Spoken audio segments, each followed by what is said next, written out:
E hoje eu tenho o prazer de... Fazia tempo que ele não vinha aqui, hein? Meu grande amigo, Dr. Alexandre Cadeu Bernardi. Seja bem-vindo, doutor.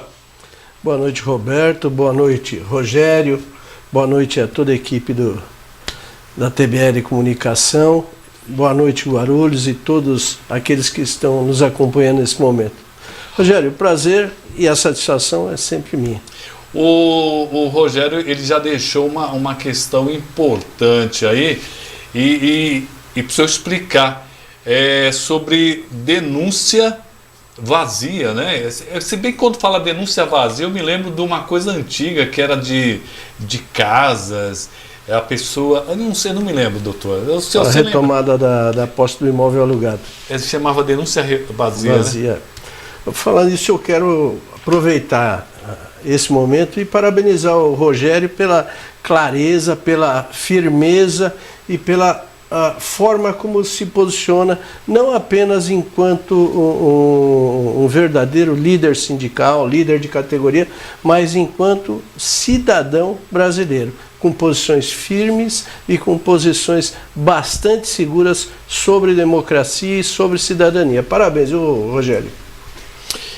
Legalmente, doutor, eu tenho visto muita gente na frente dos quartéis, muita gente fechando rodovias importantes aí, exercendo uma liberdade um tanto quanto estranha, porque eles usam a liberdade que eles têm pedindo um golpe militar. Roberto, juridicamente, como é que fica essa história, doutor? Roberto, me permita... Por favor, voltar claro. em abril de 2019, na época eu era conselheiro da UAB, e fui convidado pela Comissão de Cultura e Eventos da UAB de São Paulo a proferir uma palestra sobre liberdade de imprensa e ativismo político dos órgãos de imprensa e de jornalistas. Tá? Se você pegar aquele vídeo que tem hoje ainda disponível, se não me engano, no YouTube, depois eu vou colocar aqui nas redes aqui. E verificar aquela palestra daquele momento que foi dirigida a operadores do direito, eu retrato exatamente esse momento. Vamos dizer, seria algo até para aquele momento futurista e até espiritual, porque acabou acontecendo muito daquilo que foi retratado naquela palestra. Mas vamos lá. É livre a manifestação? É livre e sagrada a manifestação e expressão de pensamento, opinião e etc. O que não é livre? O que não pode ser feito? É o ato criminoso que tem acontecido nessas manifestações. De você cercear o direito de ir e vir, de você cercear a circulação de bens e capitais, porque quando você paralisa, bloqueia uma estrada qualquer, uma rodovia qualquer, você não está apenas criando um tumulto, uma aglomeração, uma manifestação, seja da forma que queiram dizer, aquele momento, vamos dizer, de resignação com o resultado das urnas. Você está, na realidade, criando uma situação de não permitir a circulação de bens, em especial de primeira necessidade, como alimentos e muitos perecíveis, e medicação. Estou te dando dois exemplos bastante simples, tá? Em que o doente, muitas vezes lá no interior de São Paulo, no interior do Brasil, em qualquer lugar, ele está dependendo, muitas vezes, de um simples comprimido que não vai chegar. Hemodiálise no interior tem muito isso, de uma cidade para outra tem que levar pacientes. Exato. E outra coisa que é significante, os bens perecíveis. Ficamos aí praticamente uma semana parado, salvo engano, hoje é o 9º dia de manifestação, já bastante desintegrada, tá? Mas o que acontece é que nos primeiros dias tivemos perda de hortaliças, de frutas, verduras no sentido geral, enormes, principalmente na capital paulista. Elevaram os preços também, viu? Que elevaram os preços e desabasteceu o Ceasa. Aonde que vai refletir isso? Na economia. Então, esta parte da manifestação Vou agora também, antes de perder a linha de raciocínio, essas manifestações que estão ocorrendo na frente de quartéis, isso é um absurdo. Ali é a área de segurança nacional. Ali não é somente uma área qualquer que você não pode parar o carro. Ali você não pode parar para se manifestar. Você tem que respeitar a instituição Forças Armadas. Eu não tinha parado para pensar, é verdade. Não se pode parar na frente de quartéis. É uma área de segurança. É uma área de segurança nacional, não é uma área de segurança local. Os quartéis têm que ser preservados em todo o seu entorno, não é só naquela fachada de frente. Então, quando alguém fala, não, mas eu não concordei com o resultado das urnas, está errado. Está totalmente legal. Nós vivemos uma democracia, nós temos direito ao voto e à opinião sobre o voto, mas não temos direito de impedir que a maioria exerça o direito daquele voto. Olha, eu queria que o doutor analisasse isso que o ministro falou, está no Estadão Online.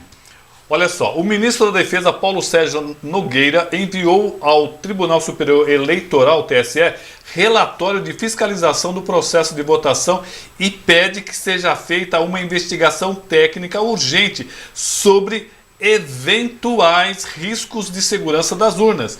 O documento tem 63 páginas e fala num suposto de um código malicioso que possa interferir no funcionamento dos aparelhos de votação.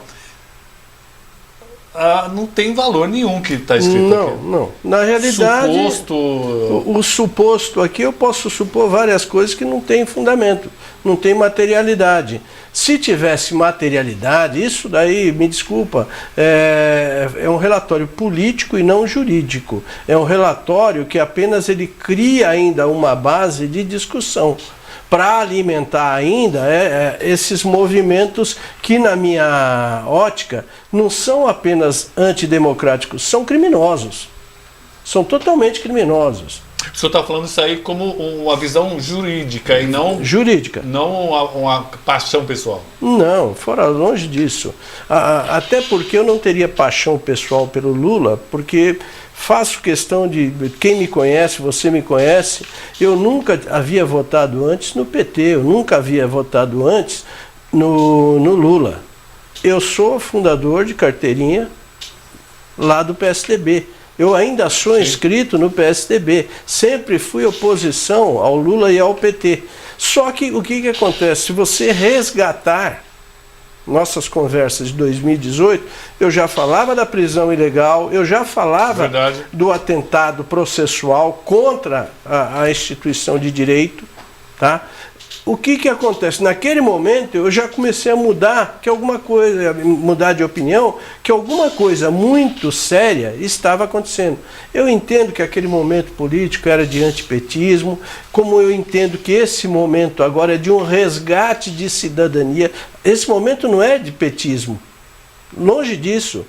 E o Rogério foi de uma felicidade que eu não gostaria, vamos se dizer, de falar assim, pô, sou teu fã, porque ele vai sair daqui cheio e vaidoso com isso, mas eu me tornei fã dele, porque ele foi de uma clareza, de um brilhantismo tão grande em falar que o Lula está acima do PT, que é uma realidade, e que o Lula é uma figura popular inatingível nesse momento. Por quê?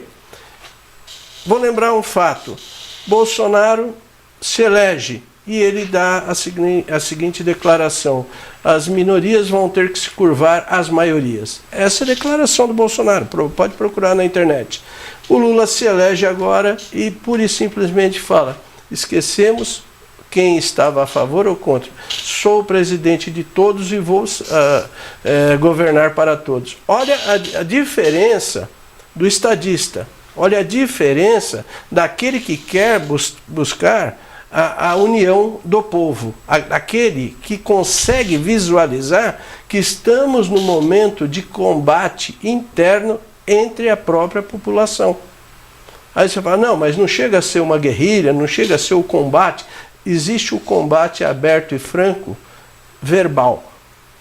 Passou-se a agredir um ao outro de forma tão natural como que se fosse comum tacar pedra. O Rogério estava aqui muito brilhantemente sustentando uma posição, com educação, e veio um comentário bastante maldoso atingindo ele. Aí pode-se falar, não, mas o Rogério falou que são cabeça fraca, etc., tal, de uma forma geral, sem apontar o dedo.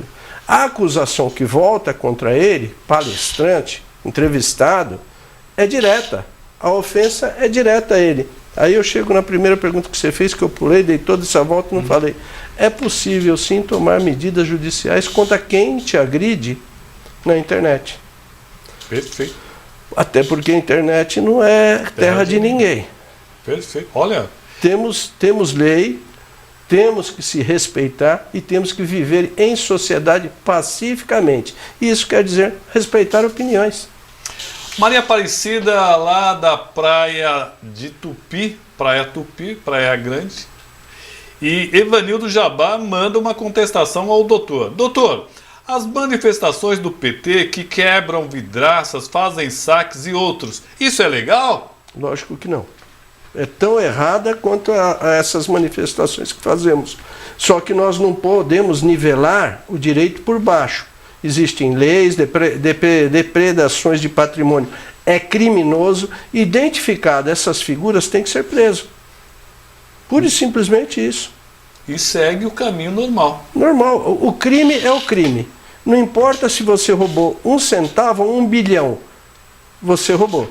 É crime. Se você quebrar um vidro de carro ou detonar um prédio inteiro, é crime. Roubar 1 milhão ou 1 centavo, roubo é roubo.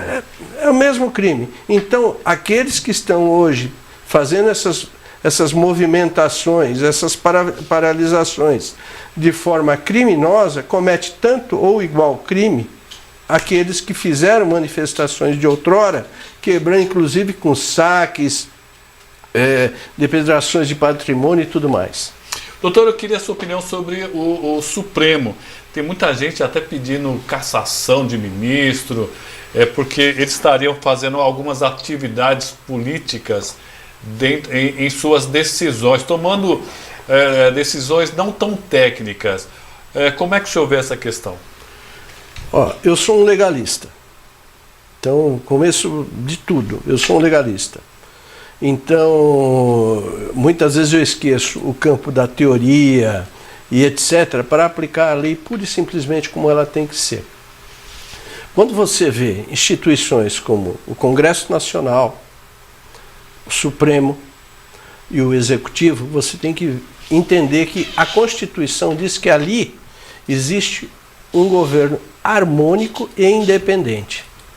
E na falta de um, o outro vai suprir aquela necessidade. O que temos visto por aí na ação do Supremo? E vou louvar aqui até o trabalho, não apenas do Supremo, mas atualmente, aí, mais recentemente, do Alexandre de Moraes no TSE. Havia necessidade de tomar decisões. Havia necessidade de manter a lei e não permitir que a desordem acontecesse. E foi isso que aconteceu. Toda a estrutura do STF, toda, sem exceção, ela é voltada para aplicar a Constituição. Você pode não gostar de diversas atitudes que aconteceram por parte de ministros, decisões que contrariaram boa parte da população, mas são decisões técnicas, que não foi julgado por uma pessoa em especial, mas sim por 11 ministros que têm toda a qualificação possível para estar ali. Ninguém está ali de graça. Você não encontra nenhum incauto ali, nenhum apedeuta para falar, não, ele caiu, foi colocado politicamente. Não. Até os 2 ministros que foram colocados pelo Bolsonaro, eles têm qualificações técnicas suficientes para estarem ali. E as decisões deles podem até não interessar a uma parcela da população, mas são decisões técnicas, que por trás deles tem todo um grupo de assessoria que vai falar, ministro, o senhor vai errar aqui, não é desse jeito, vamos discutir. O ministro não toma a decisão sozinho, ele toma discutindo com toda uma equipe. Ele tem juízes, ele tem qualificações de elementos ali que trabalham em favor do voto dele para discutir o voto antes dele lançar. Não é assim algo que cai do nada da cabeça dele e fala, não, eu vou fazer. Não. Ele tem respaldo técnico e jurídico suficiente para sustentar aquela decisão.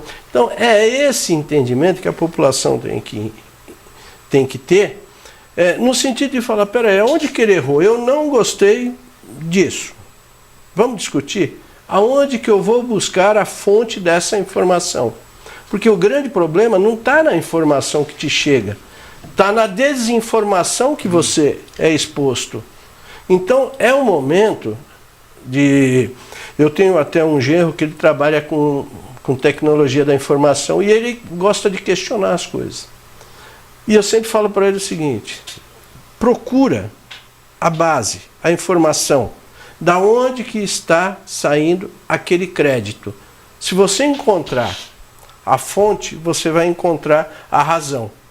Se for justo, for legal, toca para frente. Se não for, esquece e coloca naquela caixinha ali de inutilidade do seu cérebro.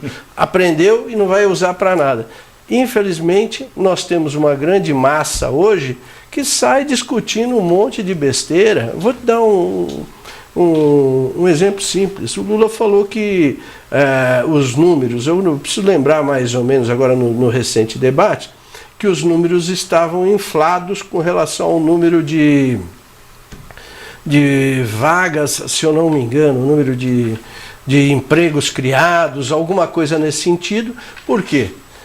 Ele não estava considerando o microempresário individual, os MEIs. Uhum. E de fato não é para considerar como emprego, relação de emprego na forma da CLT, quem tem o MEI. Por que que não é?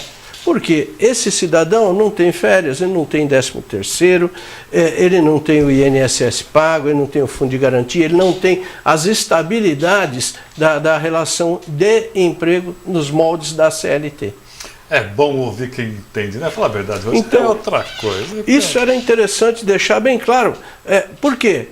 Passaram a discutir que o Lula falou que não, quem é MEI é vagabundo. Não é isso, ele nunca disse isso. Ele disse apenas que não entrava no cálculo anterior, que era pelo CAGED, hoje não sei nem mais se é pelo CAGED, eu já estou superado nessa parte, se informava pelo CAGED, a quantidade que tinha, que era uma informação oficial, de admissões e demissões dentro de um determinado mês, dentro de um determinado período. Hoje em dia, essa informação leva em consideração esses MEIs, ou seja, os empregos informais que foram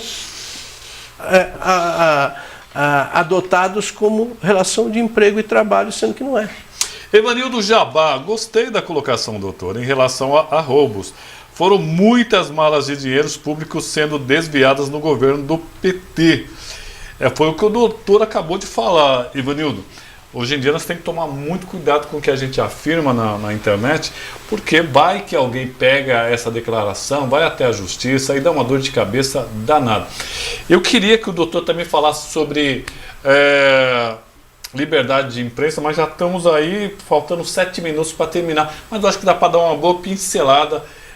A Jovem Pan tem reclamado muito, doutor, que ela foi censurada, e outras pessoas aí também, o próprio Monark e os deputados ligados ao Bolsonaro reclamam que suas redes sociais foram cortadas. Como é que o senhor vê essa questão?